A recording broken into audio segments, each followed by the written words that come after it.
পুলিশি অত্যাচারের বিরুদ্ধে প্রতিবাদ আসানসোলের বিএনআর মোড় থেকে ভগৎ সিং মোড় পর্যন্ত মহিলা পুরুষ একত্রে হাতে প্ল্যাকার্ড নিয়ে বিক্ষোভ মিছিল করল দলিত সমাজের মানুষজন। অভিযোগ, আসানসোলের বারাবণী গ্রামের পাড়ার ভেতর দিয়েই যাতায়াত করছে বড় বড় কয়লা ও বালি ভর্তি লরি।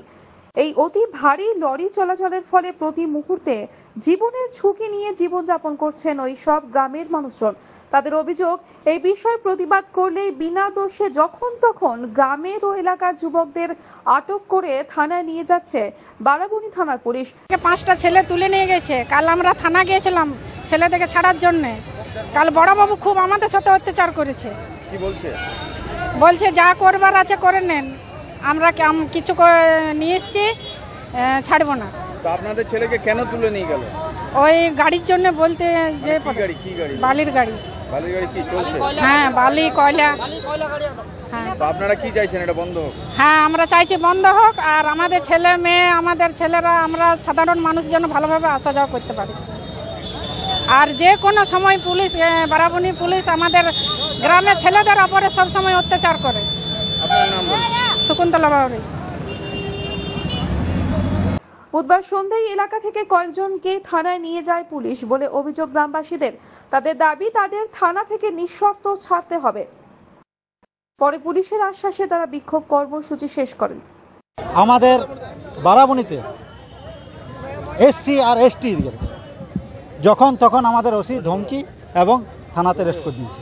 কিছুদিন আগে 30 তারিখে একটা গৌতম বলতে ছেলেকে থানাতে ডেকে তাকে অ্যারেস্ট করা হয় এবং তাকে এসে একটা মিছিল করতে এসেছিলো। একটা মহিলা আর স্বামীর মধ্যে ঝগড়া হয়, সেখানে মিছিল করতে তাকে অ্যারেস্ট করে থানার মধ্যে ঢুকিয়ে দেওয়া হয়। আগামীকাল বালি এবং কয়লা যে রাস্তায় চলছে সেই রাস্তাতে আমাদের ছেলেদের ছেলেরা আমাদের হাঁটাহাঁটি করে, আমাদের স্কুলের ছেলেমেয়েরা যাতায়াত করে। তো আমাদের কিছুদিন আগে একটা অ্যাক্সিডেন্ট হয়, এখনও আমাদের হাসপাতালে ভর্তি আছে। তো আমাদের ছেলে কিছু কারণে বলতে যায়, ভাই তোমরা এই ধারে কয়লা বালি চালাবেন না, হ্যাঁ তার জন্য মেন রোড আছে, আপনার ওই ধারে নিয়ে যান।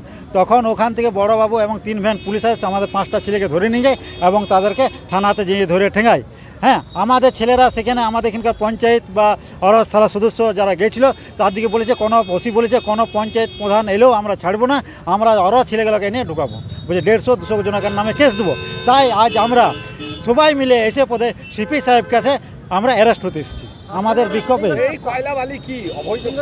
সেটা প্রশাসন দেখবে, অবৈধ না সেটা প্রশাসন দেখছে। এবং যদি সিসি ক্যামেরা চেক করা হয়, এখন যদি বারাবণীতে যান তখন বলবে চলে না, কিন্তু যদি সিসিটিভি চেক করা হয় তো দেখবেন অনেক গাড়ি, পার ডে কমসে কম 400 গাড়ি বেরোয়। কখনকার ঘটনা? আপনাদের ঘটনা কখন ঘটেছে? আমাদের ঘটনাটা এখন আমাদের ওসি বরাবর আমাদের সাথে।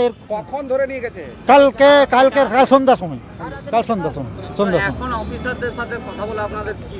অফিসার বললো আমরা মিছিল করার দরকার নেই, আপনার সিপি সাহেবের সাথে আমরা কথা বলবার চেষ্টা করছি।